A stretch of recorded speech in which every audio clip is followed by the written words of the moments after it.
Filibusterismo ay ang ikalawang nobela ni Jose Rizal na sumusunod sa mga pangyayari sa No Limitang Hearing.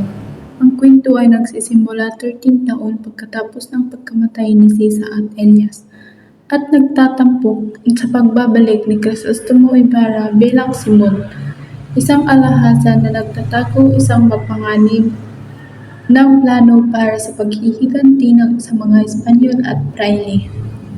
Ang mga tauhan sa nobela ay nagpapakita ng iba't ibang panig ng lipunang Pilipino noong panahon ng Kastila. Ang mga pinagdurusa sa kahirapan at pag-aapi, ang nagsisikap para sa reforma at ang mga taong may sariling mga motibo at ambisyon. Ang mga pangyayari ay nagpapakita ng kawalan ng hustisya, ang pag-aabuso ng kapangyarihan, at paghihirap ng mga Pilipino sa ilalim ng kolonyal na pamahalaan. Ang plano ni Simon na maghihimagsik ay unti-unting nabubunyag sa humahantong sa isang nakakagulat na kasukdulan sa kasalan ni Juanito Palaez at Paulita Gomez.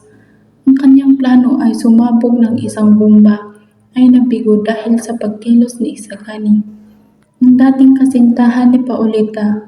Sa huli, nagpakamatay si Simon matapos aminin ang kanyang tunay na pagkatao kay Padre Florentino. Ang pagkamatay ni Simon ay nagpapahiwatig ng kabiguan ng marahas na pag-aalsa at ang pangangailangang humanap ng ibang paraan upang makamit ang kalayaan. Ang nobela ay nagtatapos sa pagtatampon ni Padre Florentino ng mga alahas ni Simon sa dagat na nagsisimbolo ng pag-asa para sa isang mapayapang hinaharap